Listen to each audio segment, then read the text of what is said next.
Just how concerning was the Cowboys' Week 18 loss to the Commanders?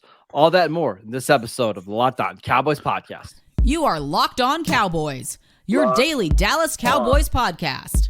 Part of the Locked On Podcast Network, your team every day. Locked on Cowboys. Locked on Cowboys. Welcome back to the Locked On Cowboys podcast, part of the Locked On Podcast Network. Thank you for tuning in. We'd like to thank you for making us your first listen of the day. This podcast is sponsored by BetterHelp. It's not a crisis line. It's not self-help. It's professional therapy done securely online, available to people worldwide. They have a special offer for our listeners right now. Get 10% off your first month at betterhelp.com/lockedon. I am Marcus Mosher. You can follow me on Twitter at Marcus_Mosher. He is Landon McCool. Check him out on Twitter at McCoolBCB. Landon, how's it going today?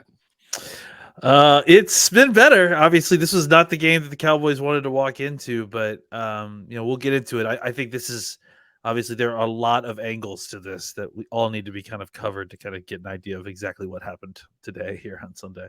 Yeah, so Week 18, Cowboys' final game of the season, they play the Washington Commanders. In case you didn't see, Dallas loses 26-6. Game was a little bit closer than the final score. Turnovers galore. They started out with the Cowboys, Brian Anger dropping a punt on the first drive of the game, second drive of the game. Washington scored a touchdown. Kevontae Turpin fumbled a punt return. Washington actually didn't get any points out of that. Dak Prescott threw a pick six. My big question for you, how concerning is this loss going into the playoffs if you're the Cowboys? I think we won't know until we know the playoff status of Deron Bland, because honestly, I'm not going to change my tune from what we were talking about before this game started, where the only thing that matters from this game ultimately is the health of the team, So I it's hard to. I think it's extremely difficult, and it will be foolish to kind of evaluate this game as a normal game.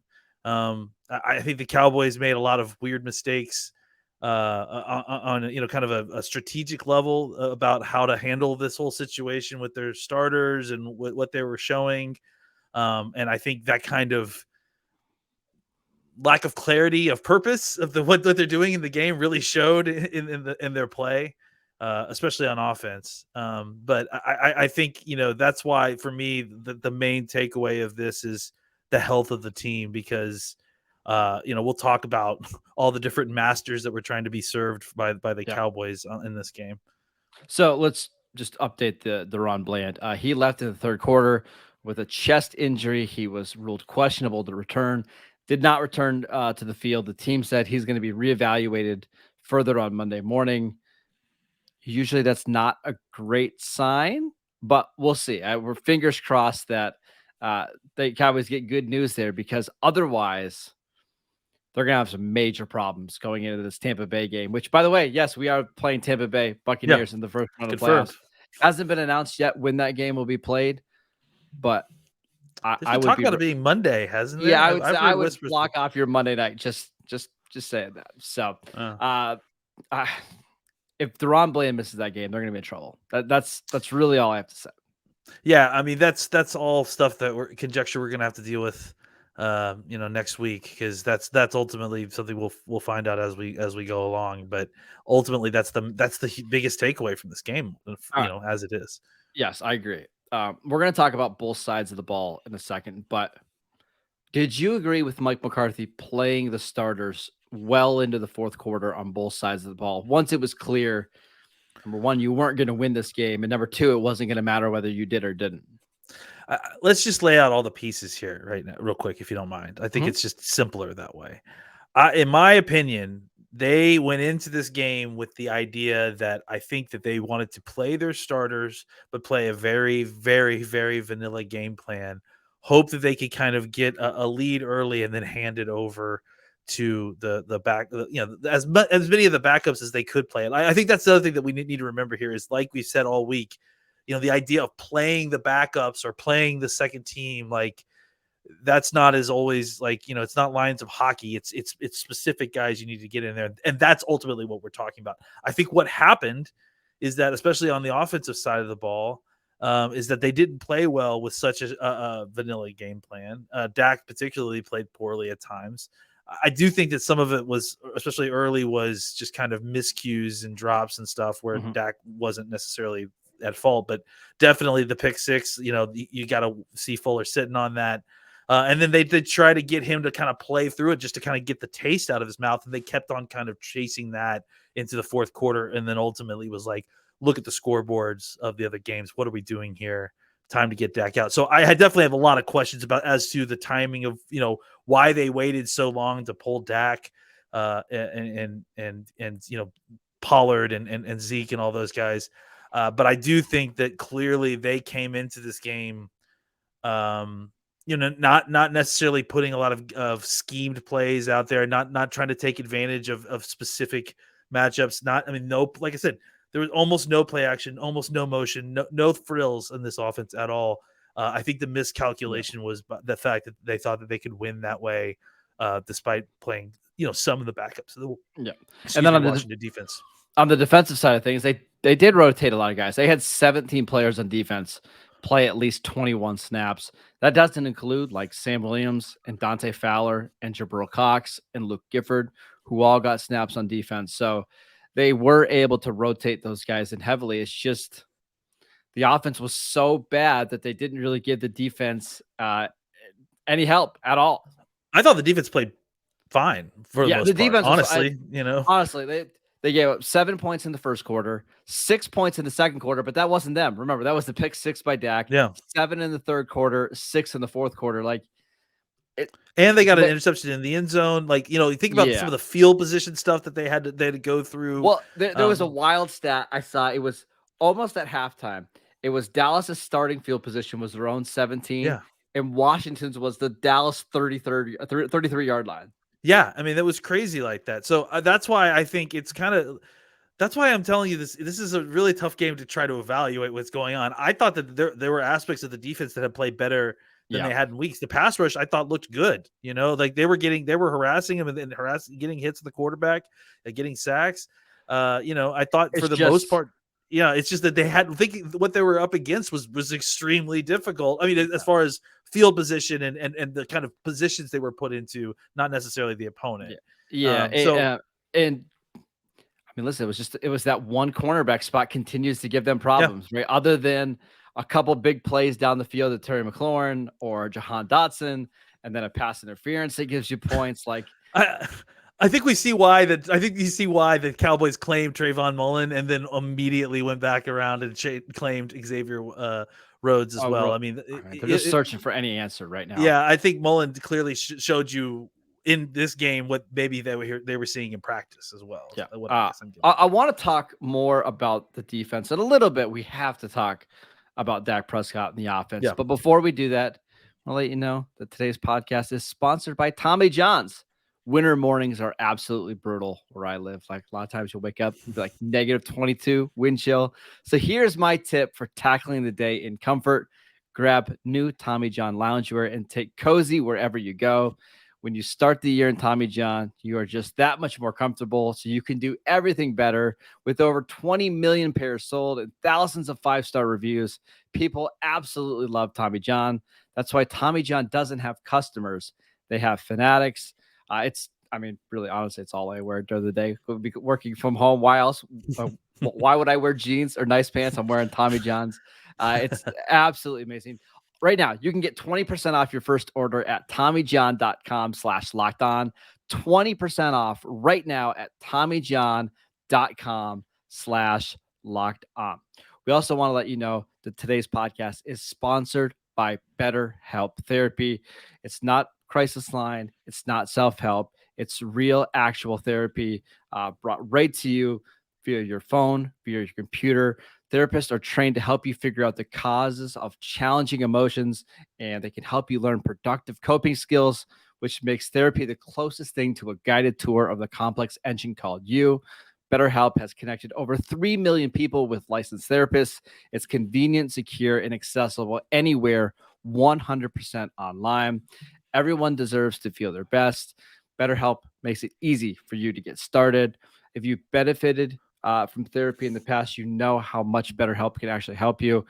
Get unstuck with BetterHelp. Learn more and save 10% off your first month at betterhelp.com/lockedon. That is betterhelp.com/lockedon. No waiting rooms. Again, no traffic, no endless searching for the right therapist. You can change your therapist whenever you want. That's why it's the absolute best way right now to get some help. Again, betterhelp.com/lockedon. All right, Lena, let's talk about Dak. 14 of 37 for 128 yards, 1 touchdown, 1 interception, passer rating of 45.8. Landon, the Cowboys averaged in this game. Are you ready? 2.8 yards per pass attempt in this one when you factor in sacks and penalties. This is the worst I've ever seen Dak play. Yeah, I mean, I think, like I said, he got put into a pretty terrible situation, I think, with kind of the scenario in general, because if you look at it, they were trying, not only were they playing a very vanilla game plan, they were also calling the game very, vanilla. They were doing a lot of first and second down runs and then forcing Dak to kind of be put into third down situations to throw the football. He wasn't throwing the ball well with accuracy today, at least consistently. I think that, the part that's really struggled that I really struggled with again is that why are you going to leave Dak out there and the first team offense if you're going to play that way? And look, the Cowboys have kind of lived and died offensively by being a very good third down offense, and a lot of that is setting them up on first and second downs when they have the chance. Well, you're not going to get the opportunity if you can't run the football against this. One thing that the Commanders really did well today was stop the run and played the run really well. I think the Cowboys didn't give their first and second down offense any better opportunities by adding in play action and motion and the things that we talked about. And because of that, they were just having to hope that Dak could continue to convert third downs at that high rate, which is just unrealistic. And what it ended up doing is forcing Dak to kind of throw into tight windows, and if no one's going to be schemed open, and you've got CeeDee Lamb as the only person who can win one-on-one matchups on a consistent basis, it's going to be tough. So the Cowboys offense needs that extra layer of scheme to it to kind of get opportunities for these wide receivers to convert. And if you're not going to allow that, then it's going to be just kind of very vanilla looking. The teams are going to know what you're running. And if you don't have enough players to win on the outside like that, then you're going to have problems. Yeah, this isn't last year's offense where you could just trust that Amari Cooper was going to get open in one-on-one situations and create separation. Like they don't have that. It's why in this game, Michael Gallup and Noah Brown combined for 20 yards on 12 targets. They were non-factors. And I know the Cowboys were limiting some of the routes that CeeDee Lamb was running. But man, it's that to me has been a problem. Tough to do that. It's tough to do that when you don't have another, another kind of thing to pull the gravity of your offense away, right? Like they're just going to man you up. And unless you're playing T.Y. Hilton out there at a rate that you're not comfortable playing, you don't necessarily have anyone who's, winning to get open like that, unless you're willing to throw more 50-50 balls to Gallup down the field. So, they just don't have that in their offense, and to kind of pretend like they did for so long and think that Dak could just work his way out of it when the most complicated or interesting thing you're doing is doing some no huddle every once in a while when you're in spread. It's just not realistic. And they put Dak in a terrible spot, and he played poorly. They did. He played poorly. My concern was Dak just did not have any kind of pocket presence in this game. Just right from the get-go, like you saw him fading away on passes. And when there was pressure, rather than stepping up, he was drifting back to his right and throwing off his back foot. And right before the pick six, he had an open pocket. He could have stepped up and thrown the ball instead. Yeah, go ahead. I was just going to say, I mean, I want to see the tape. I want to see the end zone copy. But to me, it seemed like he didn't trust McGovern at center, because you pointed it out. The issue was at times not stepping up into the pocket. Didn't feel like the front of his pocket was secure, right? And then So he was ended up drifting. There was just like there was a time I remember when I can't remember who it was the end that Tyron was going on the right side where they got around and I think they caused the fumble or they got his hand on Dak. And you're sitting there going, why isn't Dak stepping up into the pocket where he has the opportunity? I just don't feel like he trusted what was happening with McGovern at center, and he needed to. Like there were times when the pocket was there and he didn't step up into it, you know.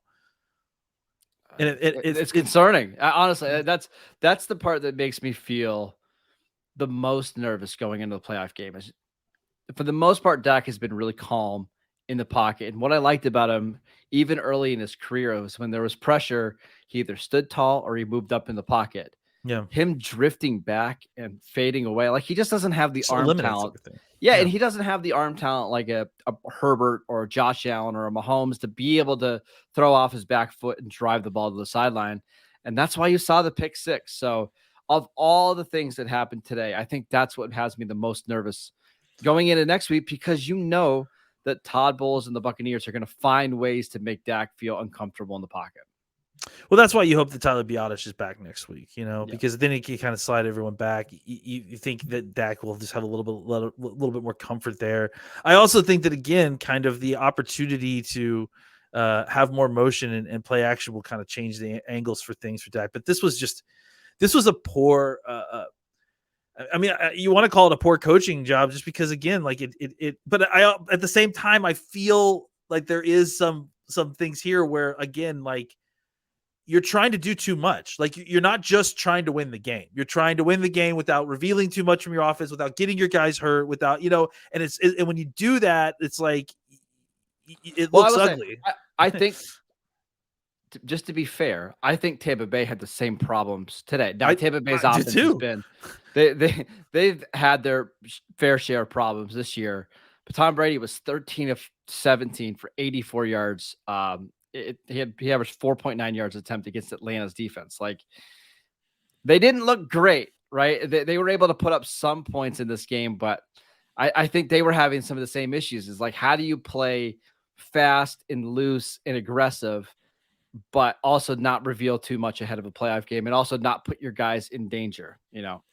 I think the real problem for the Cowboys is that they needed to play a team that wasn't this strong up front in order to play that kind of game plan. And on the road, right? Like they just play so much better at home, which it's probably going to be an issue now that they're going to have to likely play throughout the playoffs on the road. Look, they have to overcome that anyways. If the Cowboys are going to do anything, and this kind of goes back to my whole thing about, you know, not being afraid of who you're playing in the playoffs. Ultimately, you're going to have to beat the best teams in the NFL if you want to win the Super Bowl. Sorry, like that's just part of the deal.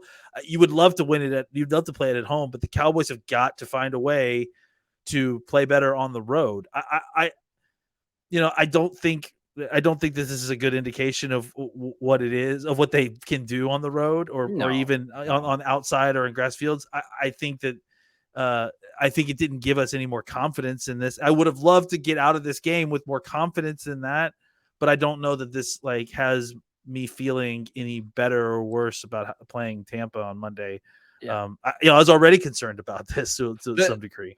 The good news is the Cowboys put up 56 on the road last year in Week 18, and it did matter. That's the other thing, right? Is that like it's not like, you know, the other route did you any better, right? So. I mean, let's see how it happens this week. And look, you know, if you want to talk about trends, Cowboys haven't lost 2 games in a row this year. So, you know, maybe they just got it out of their way. So I don't know. I'm obviously frustrated with the way the Cowboys played, and just look at the scoreboard to feel that way. But I also, you know, it's hard to evaluate exactly how much of this was a team that wasn't given clear instructions on exactly what they're doing, and how much of this was just bad play versus a team, an inferior team. All right, let's talk about some of the other issues that the Cowboys had on Sunday, but they had a lot. But before we do that, we're going to tell you about the Ultimate Football GM app. Really excited to tell you about this. If you've ever dreamed of becoming an NFL GM and managing your football franchise, well, your dream can come true, because this game is definitely for you. You manage every strategic aspect for your team.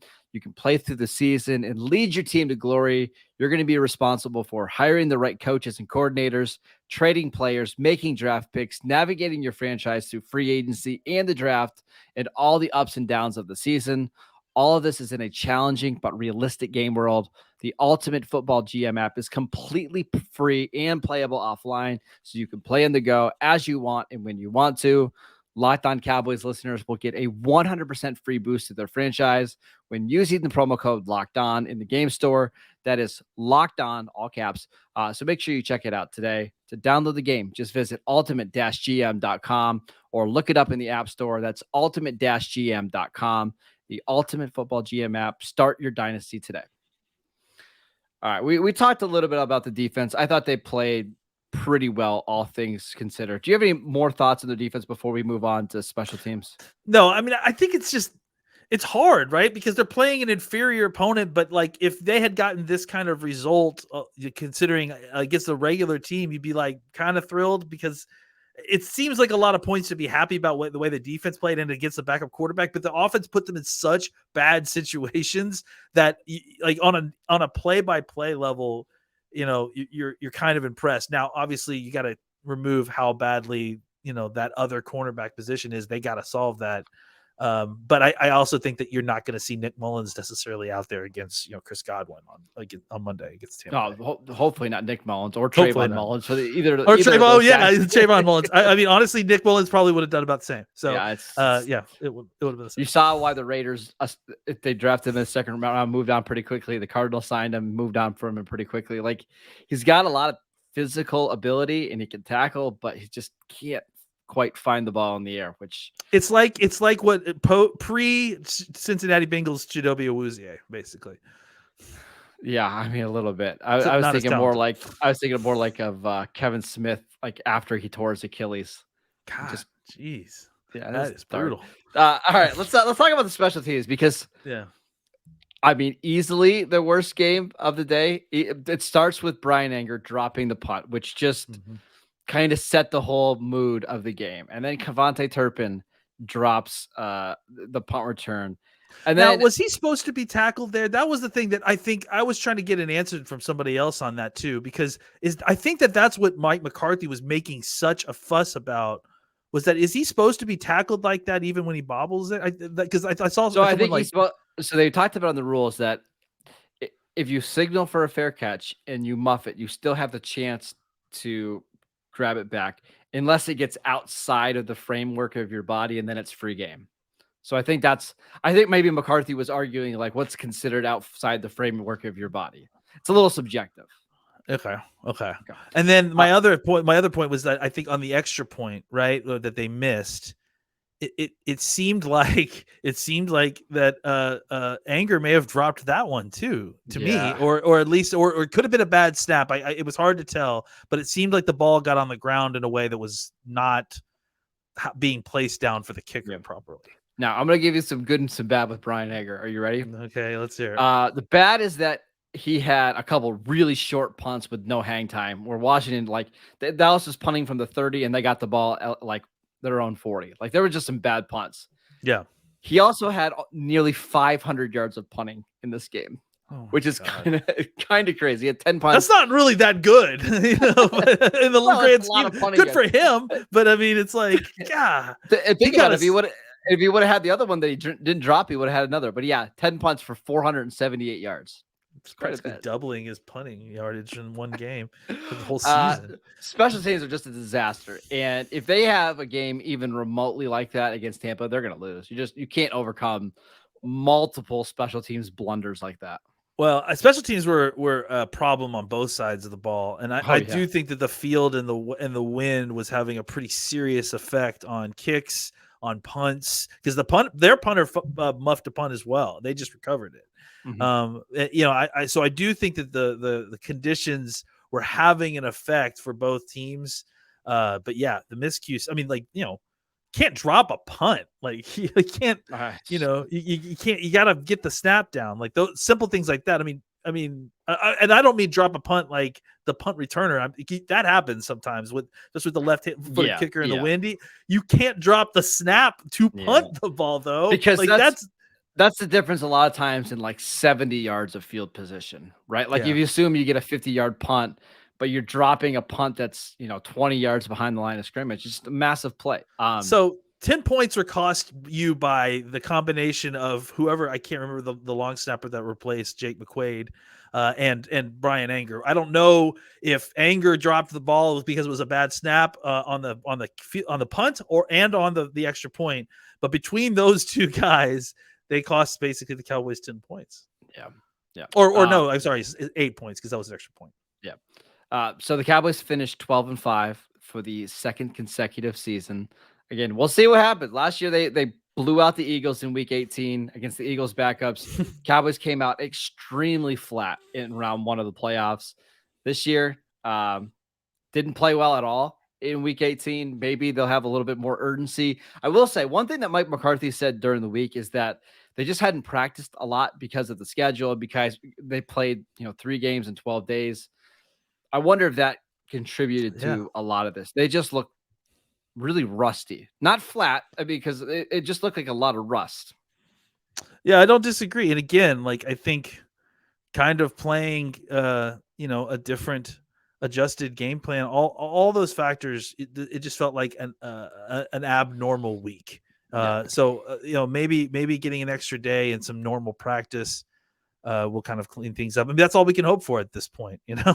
I think this is clearly a better team than what we saw on Sunday against the Commanders, and I think that it's not coincidental that this was a questionably meaningful game for them. So I'm hoping to see a much more prepared and much more sharp team against Tampa Bay in the playoffs. Obviously, well, Landon, 2022-23 season is officially over. Now we are in the playoffs. Cowboys made it 5 seed. It's time to get ready for the postseason. This is fun. Before we go, there was a moment in this season where, I mean, after week 1, it felt like it was going to be another lost season, right? Like, hey, Dak is down. Let's maybe try to battle to give yourself a chance of making the playoffs. They've done that. They're 12-5. They one of the best point differentials in the league. Who knows what can happen? Let's not try to think about this. Focus on the negative. Yeah. I mean, that's the thing is, I think that's the thing. My message too is that, going into this game, we were talking about whether the Cowboys should even play their starters. Yeah. So I wouldn't worry so much about the outcome of this, because that's the kind of mindset that you're going into the game. That's not the kind of mindset you're going into a playoff game. So fingers crossed on DaRon Bland, because if he comes out and it seems like he's okay, then in a lot of ways, I'm going to say no harm, no foul with this week 18 game. Right. So we got a lot to do this week as we get ready for Cowboys Bucks wild card weekend.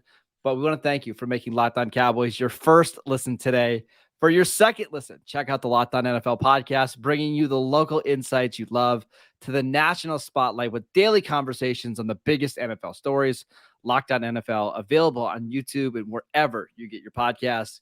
Go follow the show on YouTube at Locked On Cowboys. You can follow Landon at McCoolBCB. I'm at Marcus_Mosher. Enjoy your Monday. We'll see you guys next time.